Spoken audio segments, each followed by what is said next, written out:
Thank you for tuning in to the Blazik Podcast. When this baby hits 88 miles per hour, you're gonna see some serious shit. God damn! It's Blazik. Give yourself credit for what you have done. Accept who you are. I mean, that's something that's effortless. Doesn't mean I can't start today. Blazik, it's your time.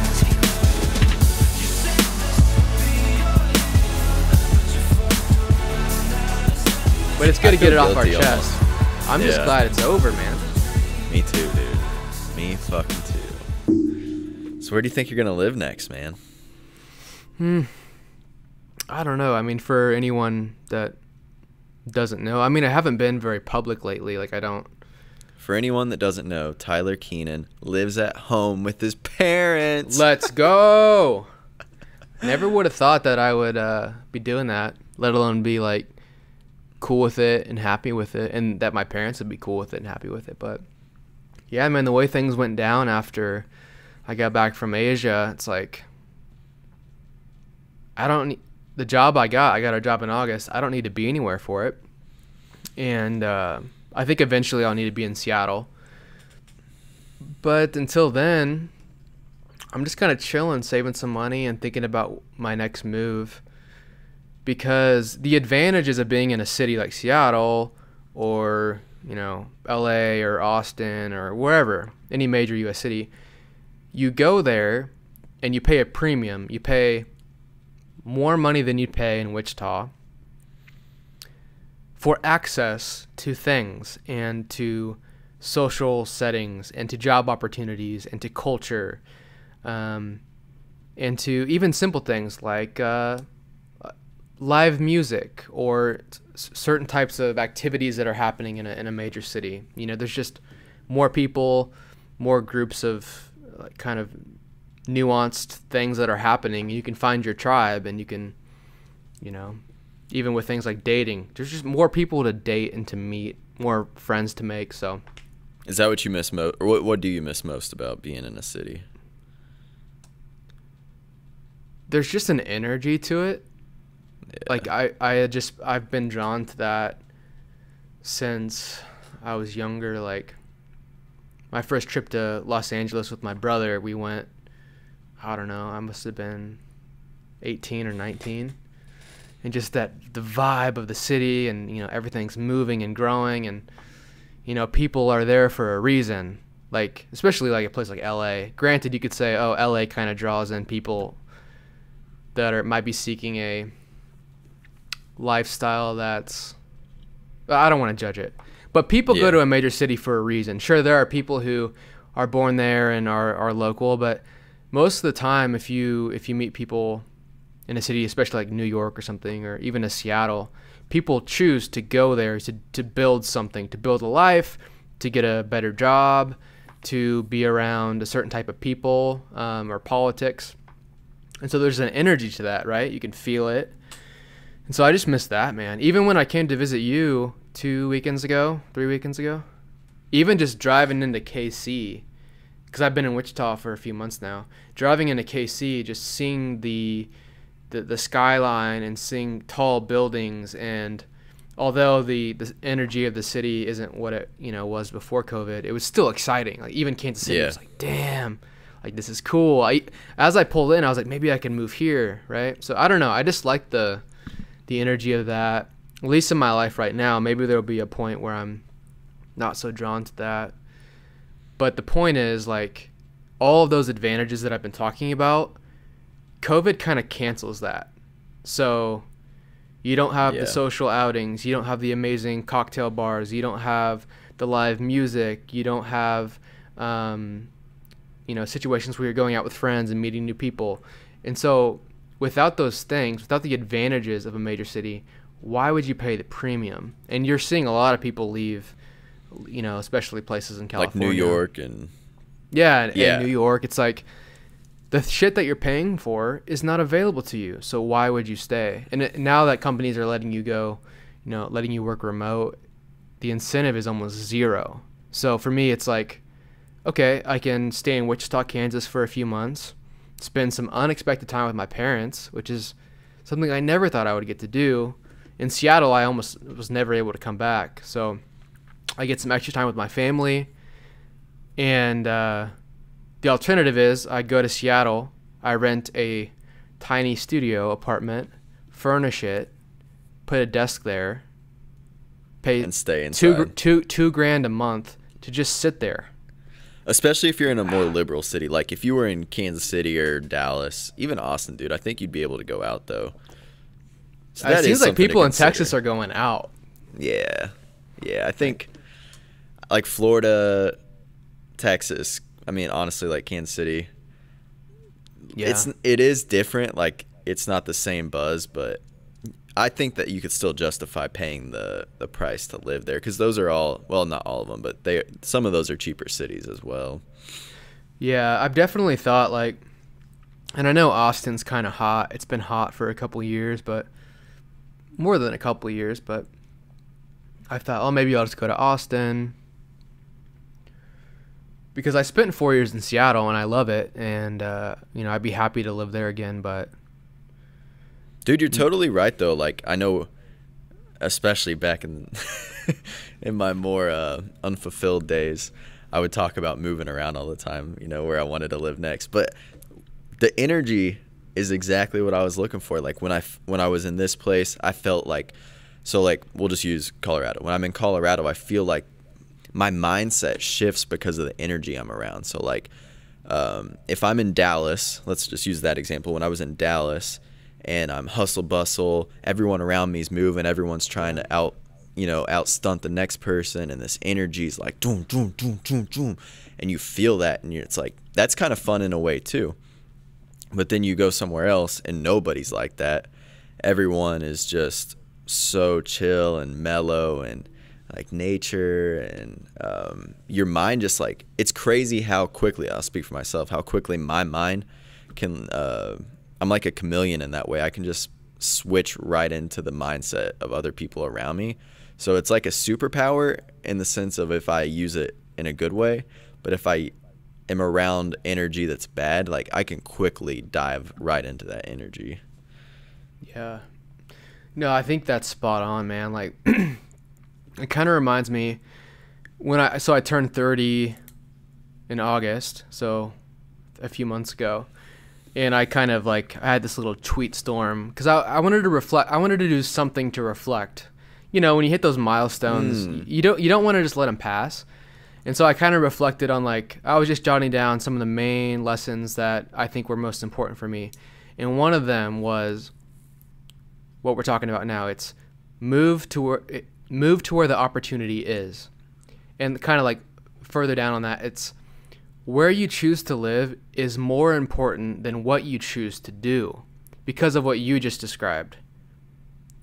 The energy of the place, the type of people that are drawn to the place. Because every type of city, whether it's a small town, a big city on the coast, it self-selects for people who want to live there most of the time. And yeah, so you're right. You want to, like, and COVID kind of cancels this a little bit because it's changing the nature of everywhere. But generally, where you choose to go and where you choose to start your life is probably more important than what type of career field you want to be in. It's more important to meet the right people. Like, for me right now, my life, the life I've built so far up to 30, I'm really happy with. Like, you know me, I'm pretty proud of it. I'm psyched. But dude, my life does not exist in its current iteration unless I go to Seattle. 100%. No way.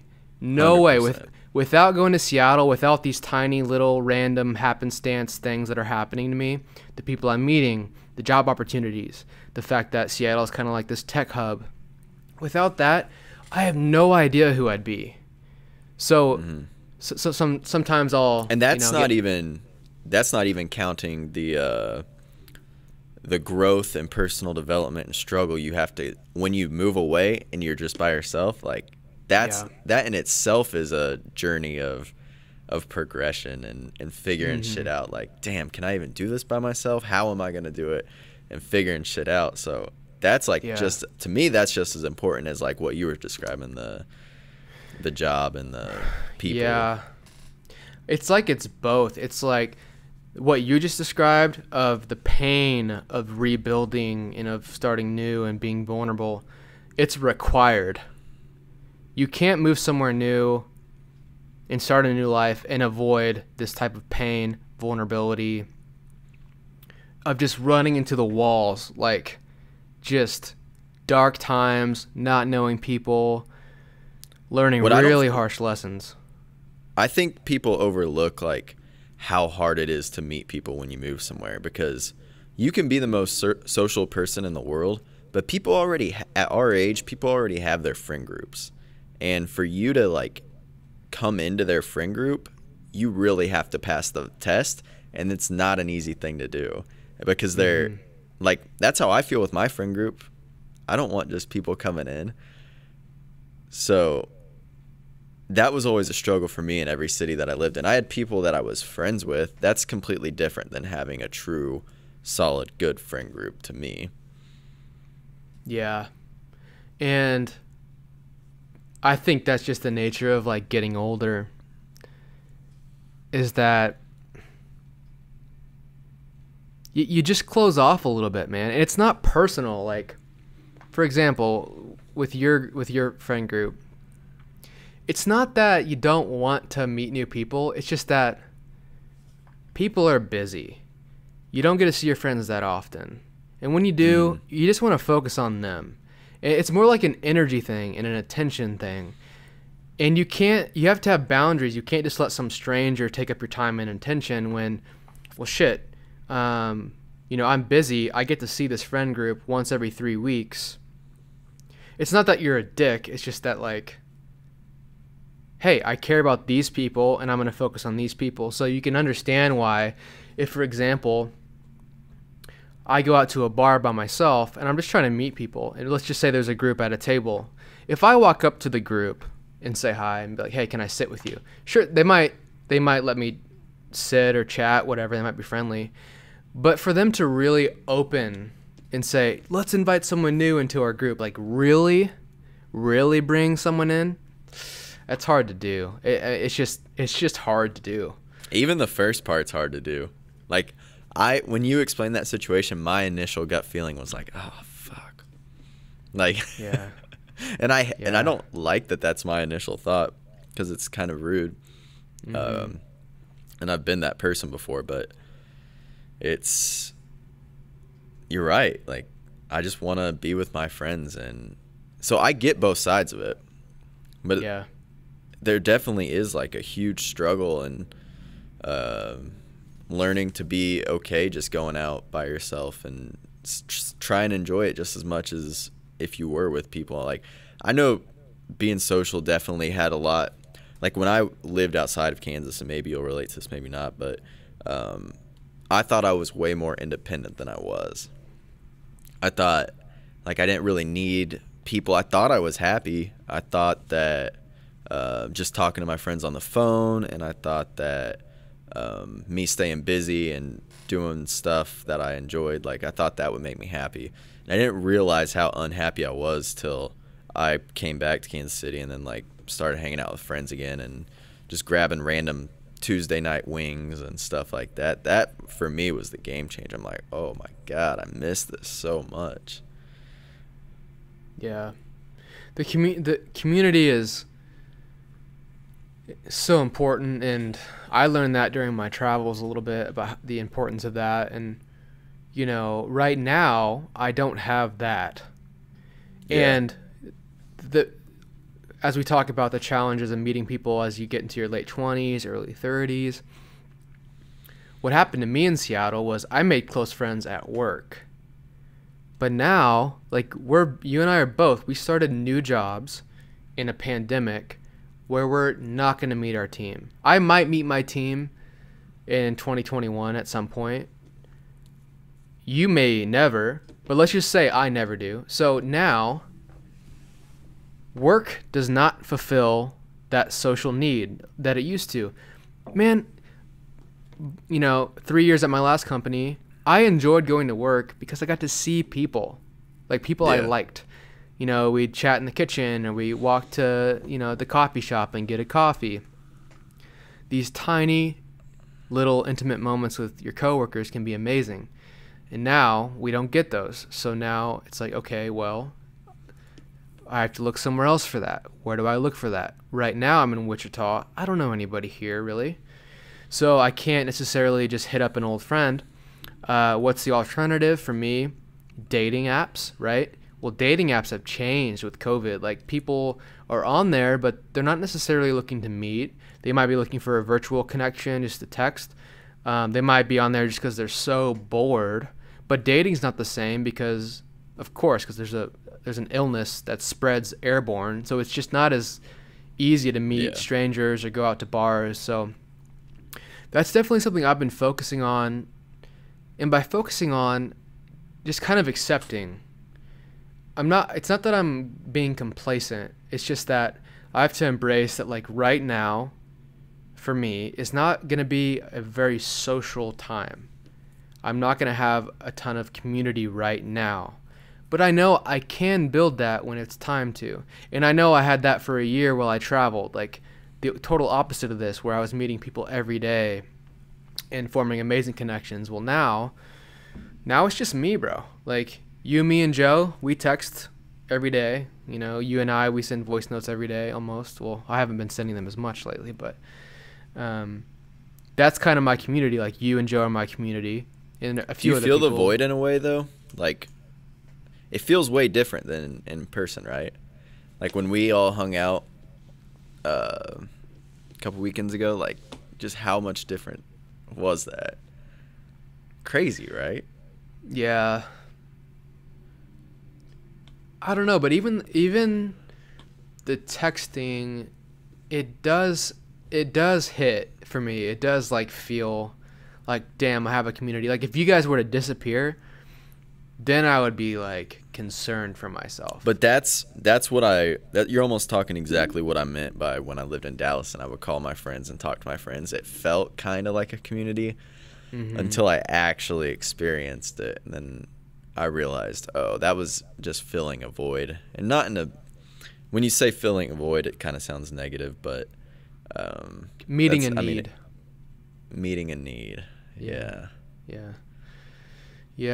And I mean, my life over the last year and a half has been so strange anyways, where, man, I sent you that text the other day. I haven't experienced America as America should be since I left in April 2019. So I haven't really had a stable life here in the States where I have community. Like, I was a vagabond for a year where I was constantly meeting new people. So, you know, I'm a little out of touch with what it means to have friends you see every day, stuff like that. It's been a while, right? So I'm not necessarily, like, thinking, oh, I miss the days when, you know, I saw my coworker every morning, because that seems pretty distant to me. Yeah. I don't even know if I'm going to ever miss that. I keep the coworker situation? Yeah. But I guess I have a very unique situation as well where I can work with my best friends, but that's true. I don't know, man. Like, I just think you haven't, if I had to guess, you just haven't been around the right coworkers yet. That could be. Like, like my first job in Seattle where I had coworkers, I don't miss them. You know, it was about the right team, the right time, the right company. And not everyone gets that, dude. I mean, I got lucky with that, I think. I think my team now would have that, honestly. Yeah. If we were in person, I think it would be really fun.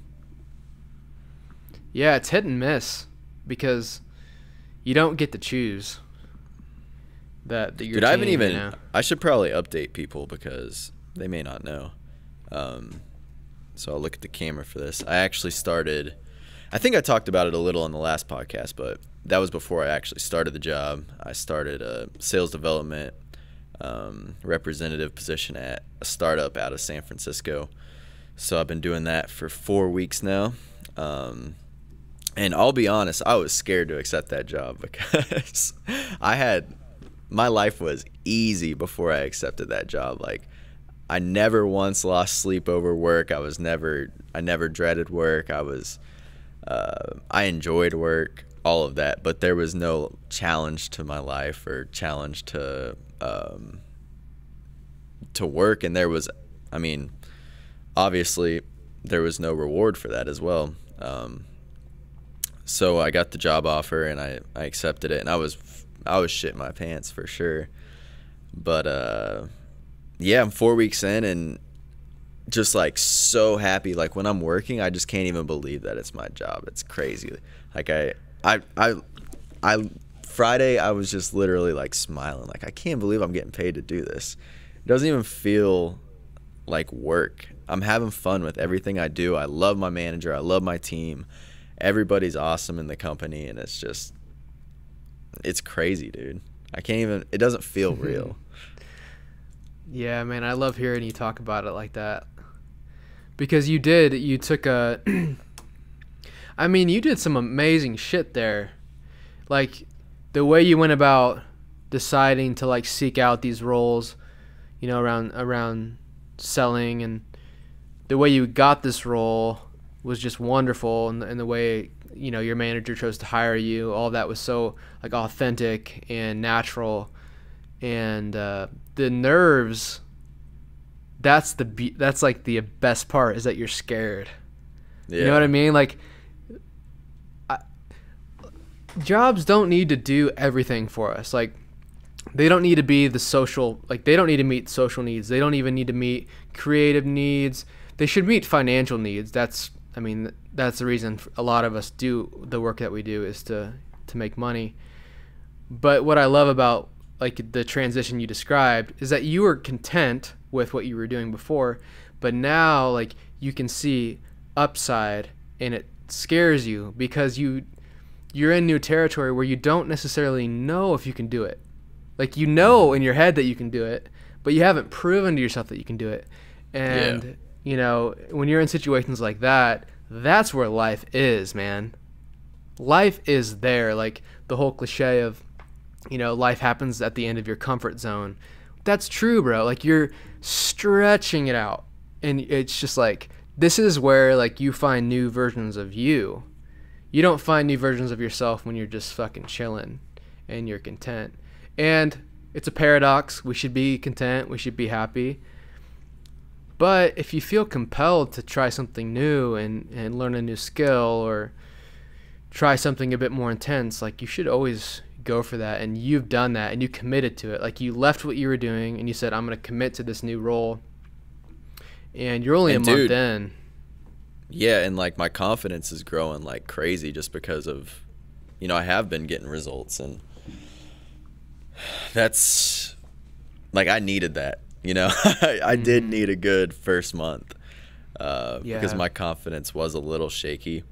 I knew in my head that, like you said, I would be good at it, but then the devil starts creeping in and telling you, like, you know, you're not going to be good.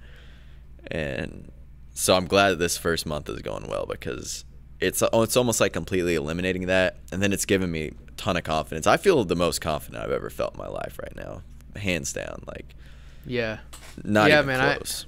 I mean, as a friend who's had a glimpse into your life daily for years now, it's like, you're at the top of your game, and it's not like, even though if you're a little anxious or scared about the outcomes, like, you're at the top of your game. So it's all good, and I don't know, man. I'm happy for you, and you're right. It's good to get that first bit of. It's good to get that first win, because our brains are designed to make sure we don't die. Like, our brains are not designed to help us self-actualize and grow into the best version of ourselves. Our brain doesn't care about that. You know, our brain just wants to not die. So when you choose to do something that is intellectually challenging, or something that you don't have the skill set for yet, but the skills that you want to develop, the brain is doing what it's supposed to do. When your brain is like, dude, you don't have the skills for this, you shouldn't do this, you know, you should go back to doing what you were doing. We should actually thank our brains for doing that, because that part of our brain kept our ancestors alive for thousands of years. You know, when our ancestors were on the savannah and walking around, and they saw a glimpse of something spooky in the field. The ones who were like anxious and thought maybe I shouldn't move forward here, they probably outlived the ones who were like, no, I'm just going to keep going, right? So Yeah. the monkey brain has been rewarded for hundreds of thousands of years for listening to that voice that says you should stop, or you can't do this, or you should retreat. But now, dude, it's 2020. We have the internet. We live in a country with more abundance than any other country on the planet. The risks are very low. The risks are almost zero. Yeah. For Our like for minds you have and to me. find something, dude. Yeah. And that's just the monkey brain, bro. It's Yeah. that monkey brain hitter. That monkey brain hitter, dude. So as someone who, like, I don't know if you're going to like the way that I word this, but as someone who has beaten mental illness yourself, Let's go. Bring it. are you comfortable with that statement? Yeah, I've had mental illness for sure. So as someone who's beaten it, like, I think I've asked you a form of this before, but like, when you think back to that person and then you think where you're at now, can that person like ever see you or believe you? Because like when I think back to 2 years ago, 3 years ago, I just thought that was my life now. Like, I drink before I meet new girls on dates. I drink before I speak publicly. I do this before that. Like, that's just how it was.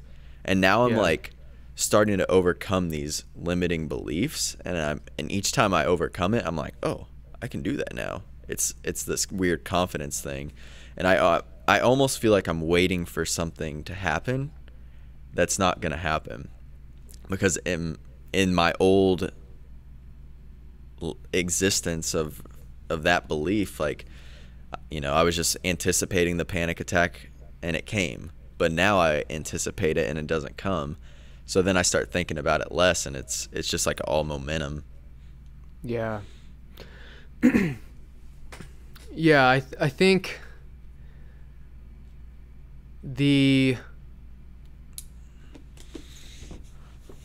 dude, I mean, mental health, when you're in it, you can't not be in it. Like, when I was at my worst, which would have been when I first moved to Seattle, I didn't believe that I could get out of it.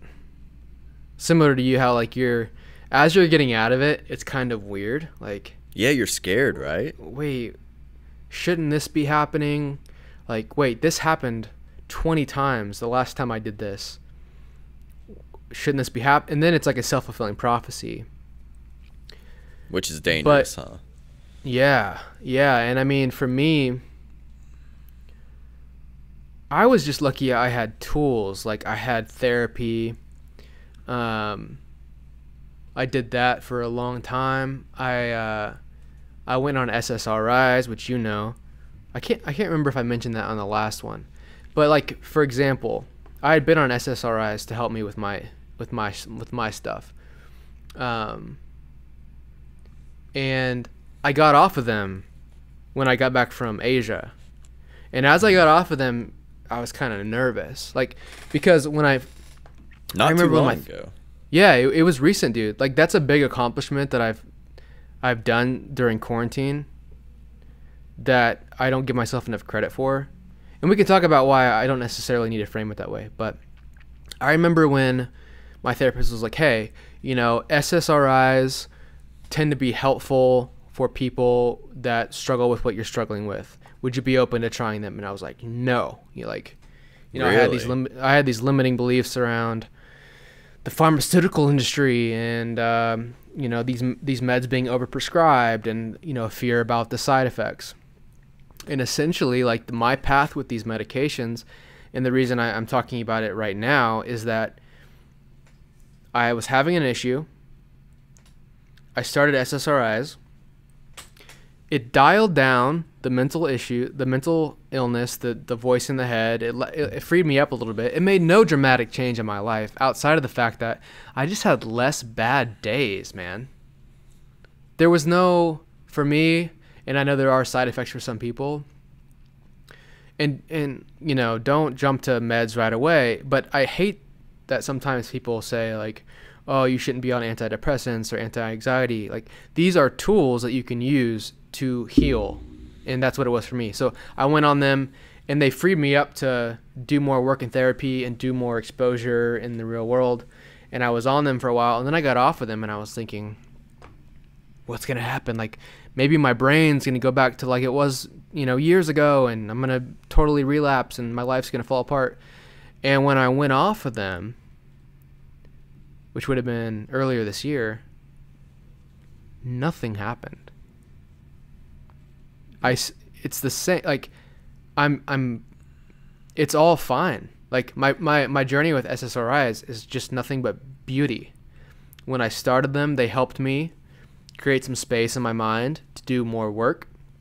I did more work for, 3-4 years, and I kept taking them because my psychiatrist said, hey, before I left for Asia, I went to see my psychiatrist, and I was like, hey, let's talk about this. And she's like, Tyler, based on your history, based on how you're doing, you can go off of these if you want. And I was kind of like, I don't know, I'm going to Asia by myself. There's going to be all these changes. Like, I don't necessarily want to take away that if it's really helping me.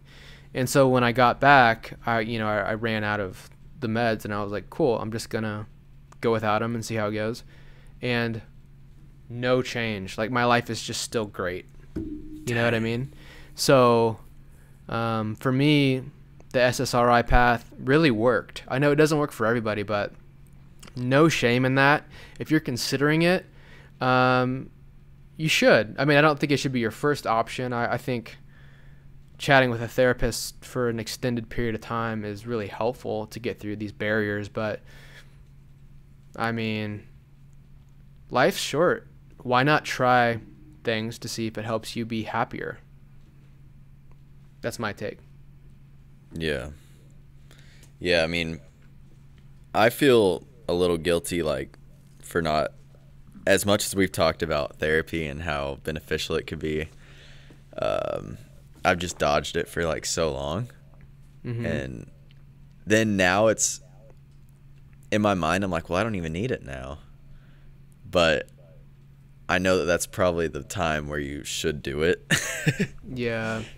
But, I mean, how do you feel now versus, like, since you haven't been going to therapy in over a year, right? Yeah. I mean, yeah, so I haven't been to therapy. Do you feel like that's something that you miss a lot? Yeah. It's just nice to know, like, I went to therapy at my worst, and then I went to therapy at my best. I always went. Every week. I didn't skip. And do you miss it? I was lucky I had, good insurance. It was only $15 for me to go each week. Yeah, I know that's a factor, but what were you going to ask? Do you think you miss it in a beneficial way or more of like a you just enjoyed it way towards the end?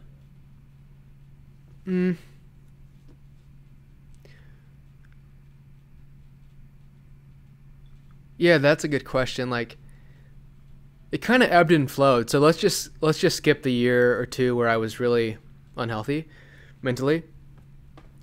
The next year or two was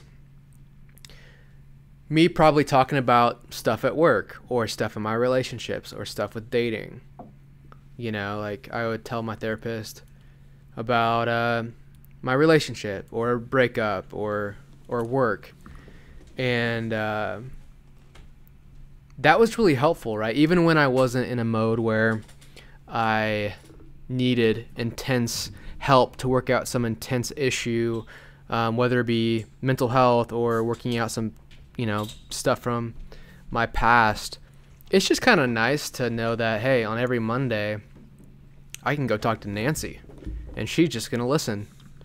And she, if she feels like it, she can point out some of my blind spots and help me grow. And I think that was actually another one of the lessons from my 20s that I kind of wrote out was go to a therapist. Pay someone to listen to you. Don't go to your partner or your friends. Like, they can play certain roles in this, but with like serious mental health issues, go pay somebody. Like, if you need to work some stuff out or heal, pay a professional, period.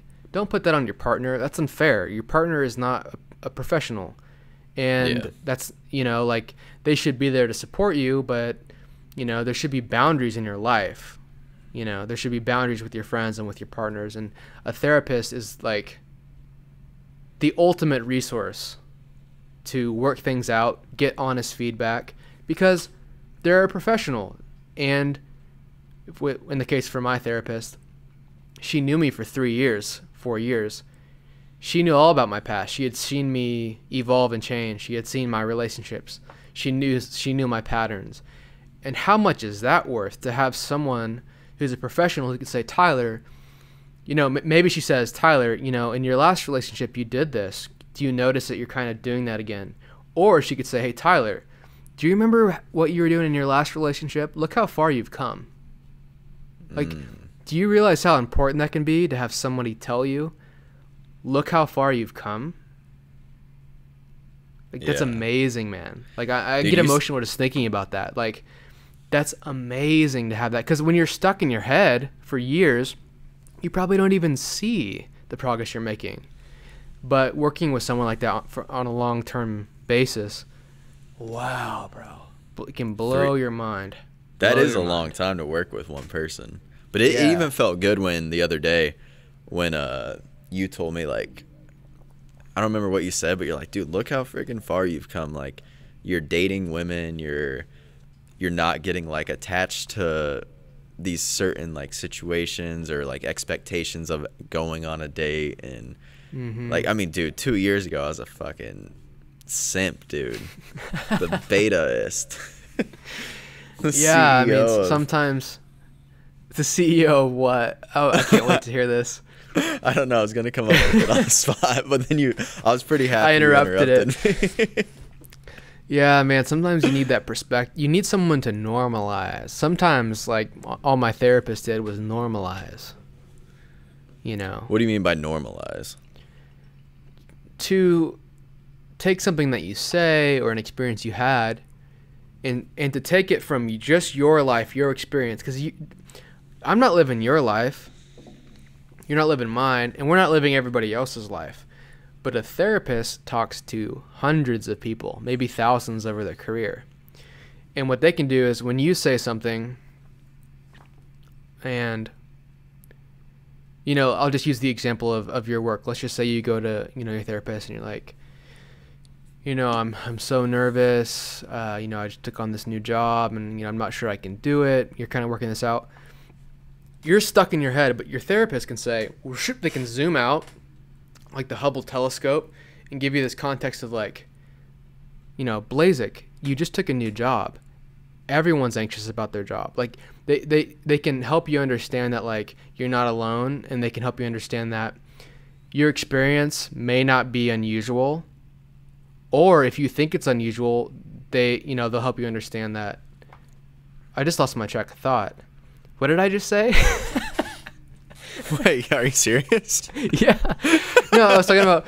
I was thinking ahead about usual and unusual.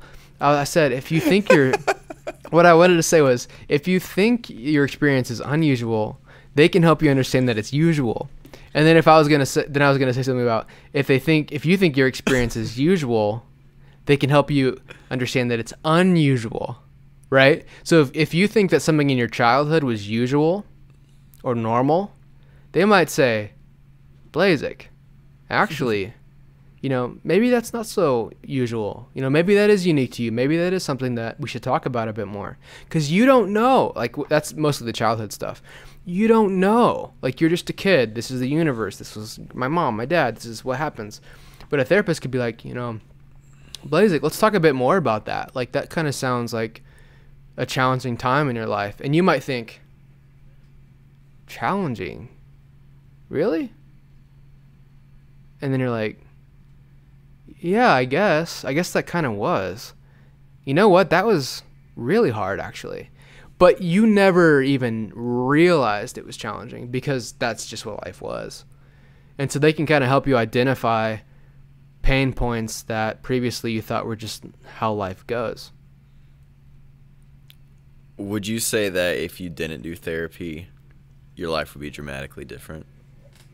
Yeah, dude. Really? I'd be poor. Damn, dude. Nothing worse No, than I'm a just- poor person. Yeah, man, I don't know what I would be doing. I'll be struggling though, but then again, like I would maybe in 5 years I'll say the same thing about myself now, like, oh, you know, I've grown so much since then. It's all hindsight, but I think therapy's great.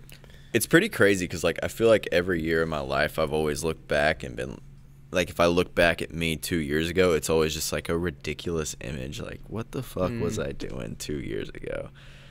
I felt that way almost every single. Oh, and then, dude, I think back to like high school, the shit that I would text girls and stuff. I'm like, that's horrifying. But Well, ideally you should feel that every 2 years. Like right now, like here's what should happen.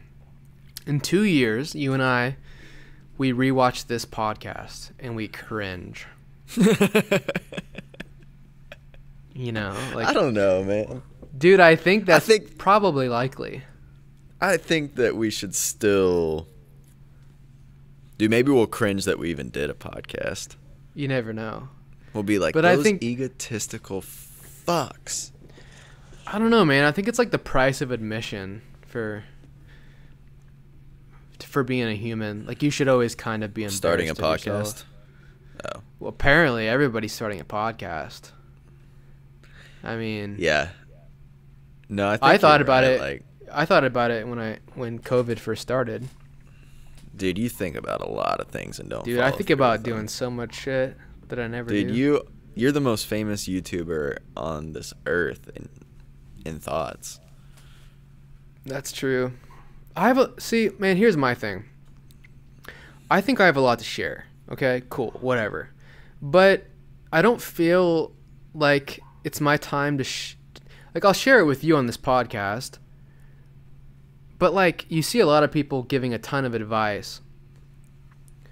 You know, and there's a lot of like people doing the coaching route and stuff, and I think that's cool. It could be an interesting business, but I feel like I need to go do way more cool shit before I tell anybody And what to do. Like, you've done a lot, dude. I mean, I've done some cool stuff, but I still don't feel like I should be, you know, guiding anybody. You know, I've considered maybe one day I'll go back to school and become a licensed therapist. Cool, I would feel comfortable with that. But right now, like, would I ever say, I'll help you, you know, start your business and all, like, even something that I have done.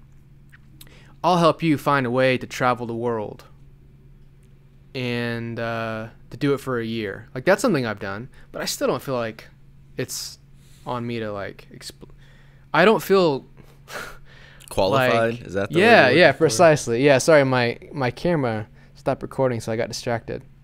Let me make sure it's going. There we go. But yeah, but even stuff I've done, I don't feel like. So sometimes I see, you know, the saturated life coaching market, and I don't mean to sound negative, but I'm like, people, we should do stuff first. Like, before you teach someone to do something, make sure you go do it.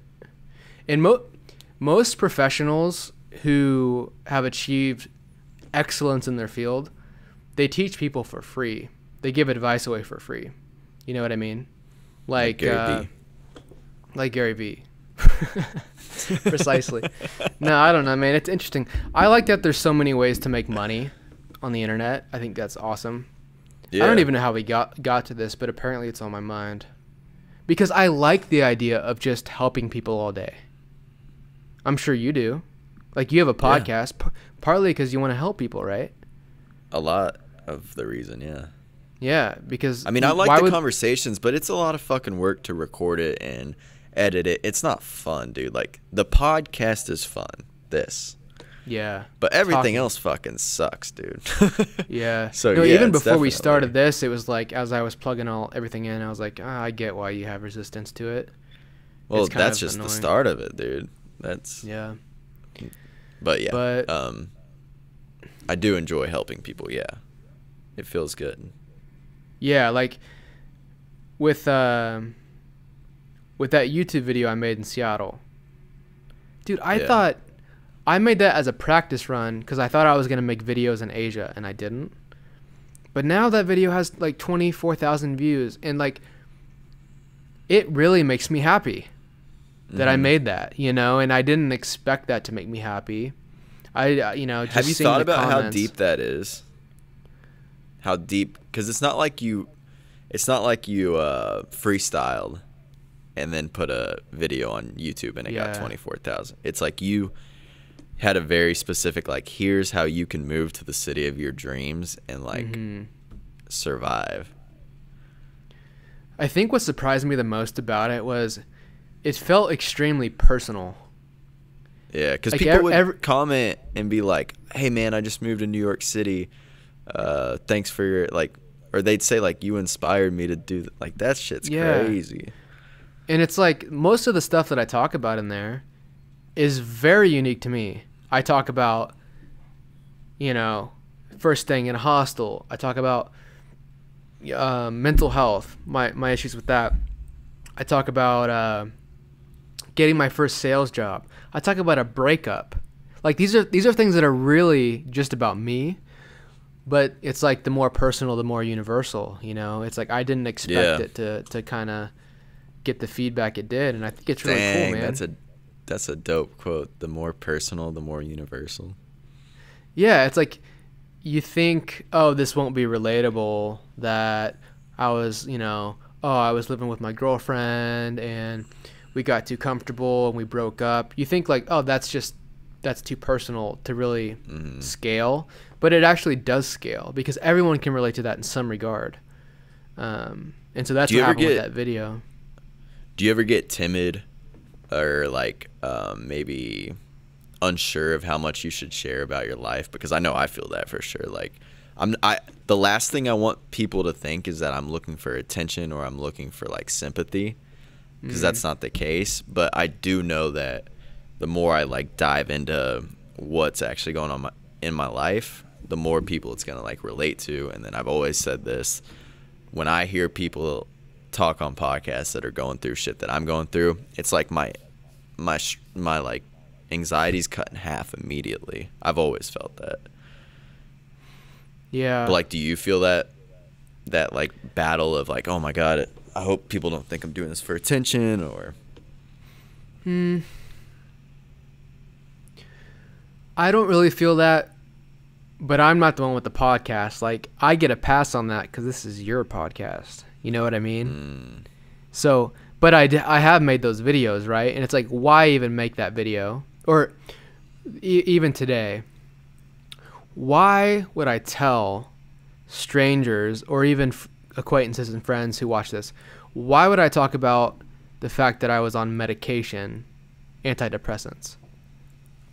Okay, so why would I say that? There's no incentive for me to say that. Part of me feels shame to talk about that, right?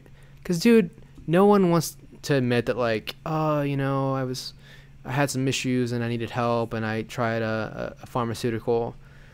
I'm not proud of that, but like you said, there's a deeper part of me that knows sharing it is going to help somebody. and they Otherwise, might I not wouldn't- ever. They Otherwise, might never dude, tell you. I would never share this. Like, why the fuck would I tell anybody this? But Yeah. when it comes to the vulnerability stuff, it's like life is too short. I live in alignment to my values. I do the best that I can. I'm proud of myself.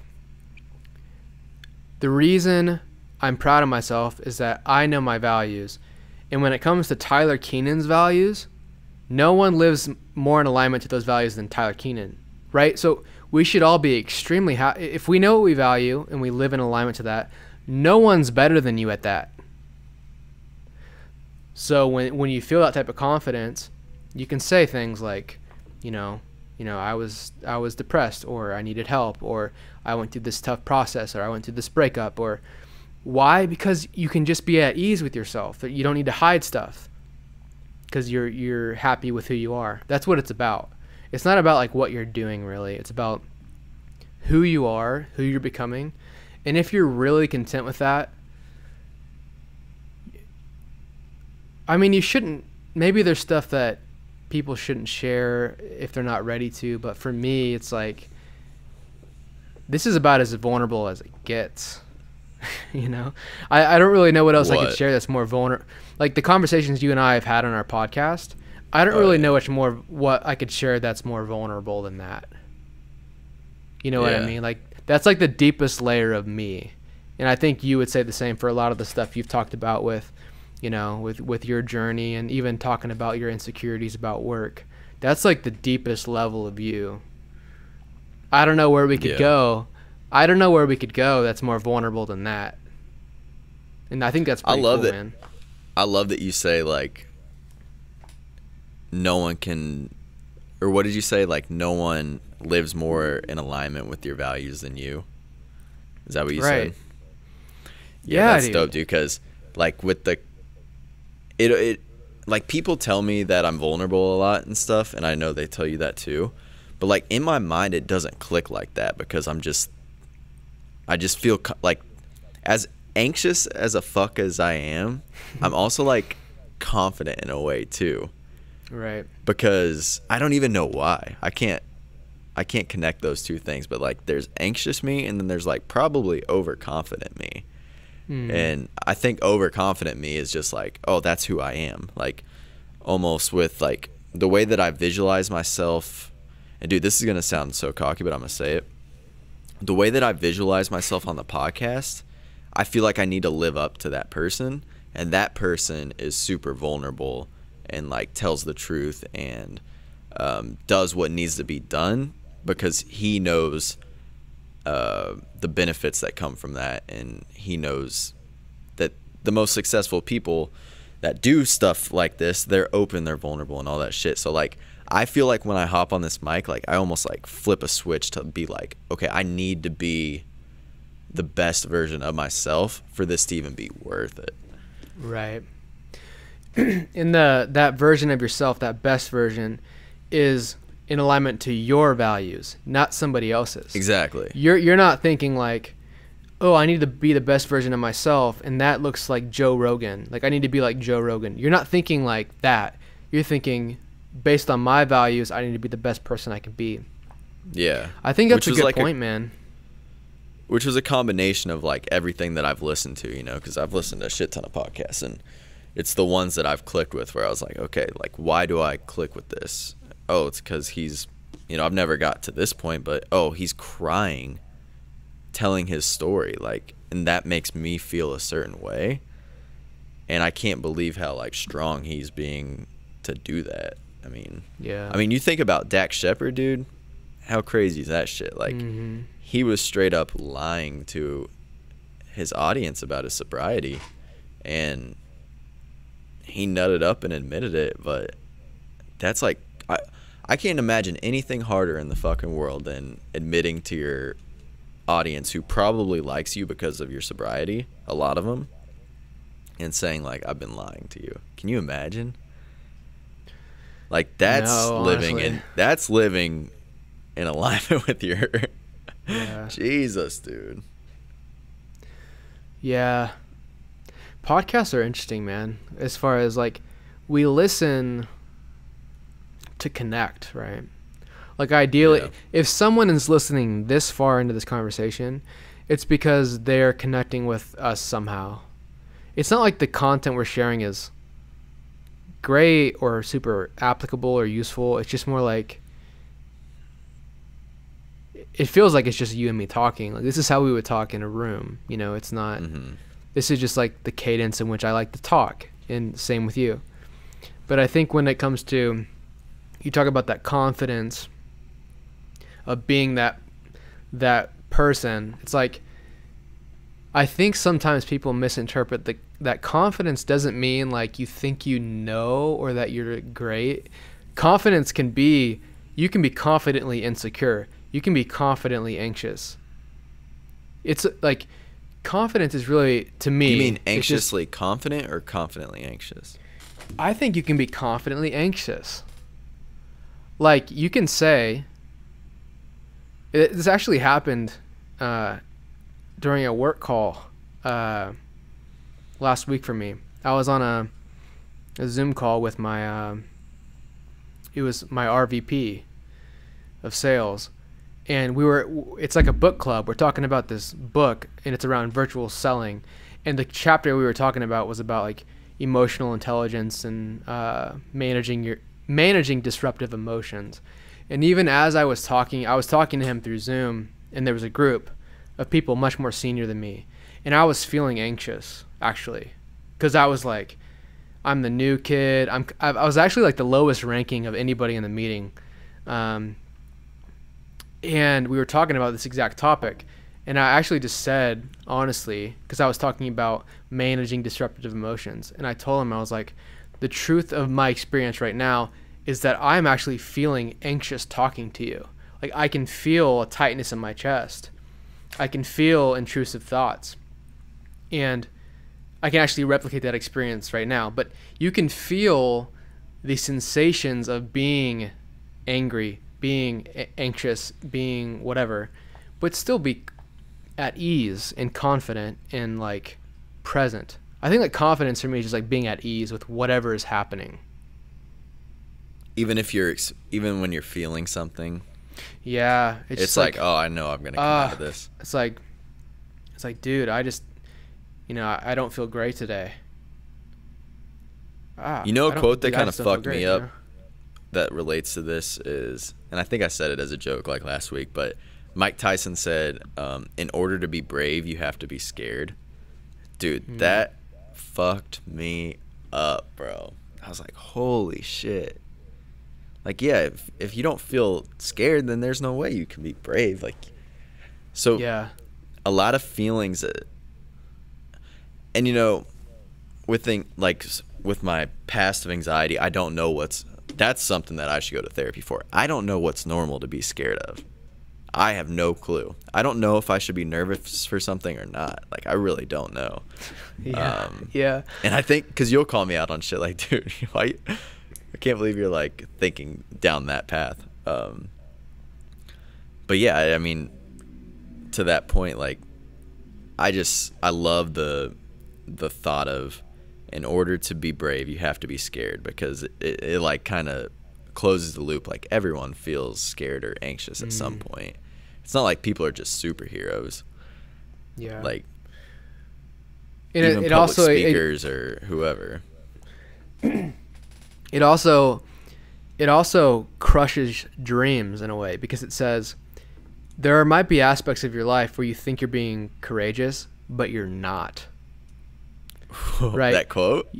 Yeah, that quote. It's like, it's also saying like, you might think what you're doing is courageous, but if you're not scared, if you're not uncomfortable, it's actually not.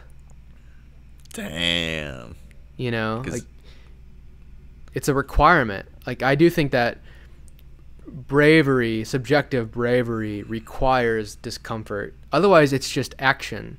Like, someone might say, Blazik, you're so brave for putting out this podcast, but your internal experience is probably you're not scared. So it's it's not brave for you, but it's brave for them because they're scared. If they did it, it would be brave. Yeah, that's an interesting way to look at it. So that maybe we live these like superhero lives through other people too. Like everyone just pieces their, we put it how we want to see it onto other people. Right. Like, oh, like, I bet they're brave and they're scared to do that. So that makes me feel more comfortable because they were scared and overcame it. Like, I could easily see myself projecting that feeling on other people. And I mean, at that point, it's like whatever's most useful. If for example, one of your audience members sees you and thinks, damn, that's brave that he's started a podcast. He's sharing his feelings. Even if it's not that brave for you, if it's a useful framework for them to take an action, that's great. Right? Yeah. So it's kind of like, even if it's not true, if it's useful, you can use it. Right. Hell yeah, dude. Mind fucked over here. My brain's Yeah. kind of hurting. Yeah. It feels good, man. I've had fun so far. We've come a long ways from talking about the election. I know. I think I might put the election at the end, honestly. Just I to, think. yeah. I guess it depends on when you it's- put this out. Yeah. I think I'm doing one with X tomorrow, man. Really? 9:30. Back to back? That's We cool, going man. back to back. It'll be fun to catch up with him. What do you got for the rest of the weekend, man? Not much, man. Maybe I'll You look lonely, dude. go grab a cocktail. Really? Yeah. In public? What do you Yeah, do when you dude. do that? Are you just like wanting the energy, or are you looking like, are you kind of hoping in the back of your mind that there's gonna be this really cute girl at the bar by herself? I mean, and we all miss talking to strangers, you know. Of course, there's always that little fantasy, but it's more so just to change the scenery, you know, because I work in this room, I sleep in this room. That's pretty crazy. Yeah, so it's to change the scenery, to get around other people, and there's always that hope that you know, there's some person that you find appealing that, you know, you talk to. But that's the thing, man. It's like with the COVID, you don't really know what people are comfortable with. I mean, if they're I out, know. you can assume that they're not like paranoid about getting COVID, but they may not want people to come chat with them. And then if you do, it's like, do you keep your mask on? Do you take it off? If you leave it on, it's hard to tell what type of person you are. You can't read the faces. It's really strange, but Dude, dating's been pretty weird with it, right? I mean, I like, haven't been on a just- date in a minute, man. I'm on timeout on that. it's just like I don't even, you know, like I don't know when to take the mask off, or Yeah. it just, there's a lot at play. Yeah, it's good to I chat mean, about like that even stuff. seeing them, I like to hug somebody when I meet them, but that Yeah. almost feels like inappropriate in a way, or you just feel, Yeah, man. I don't know. Yeah, I think. Yeah, that initial hug is crucial, I think.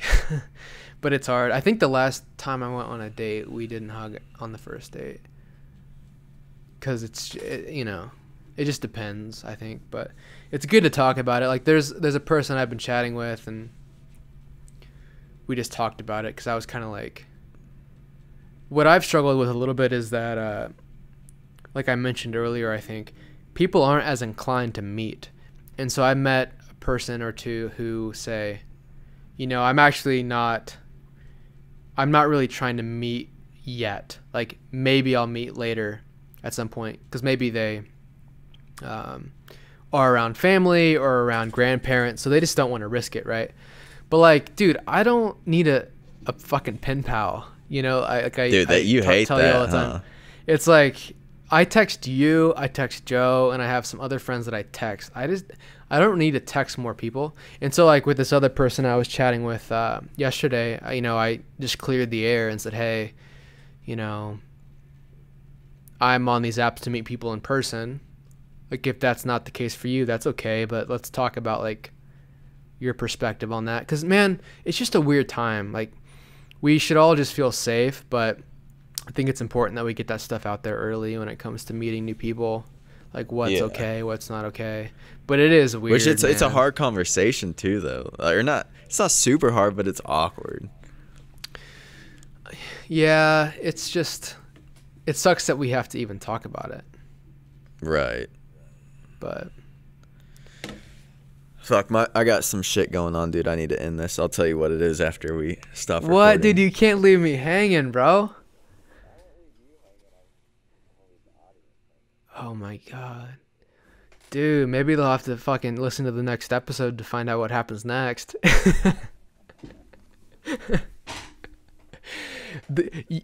Later, guys.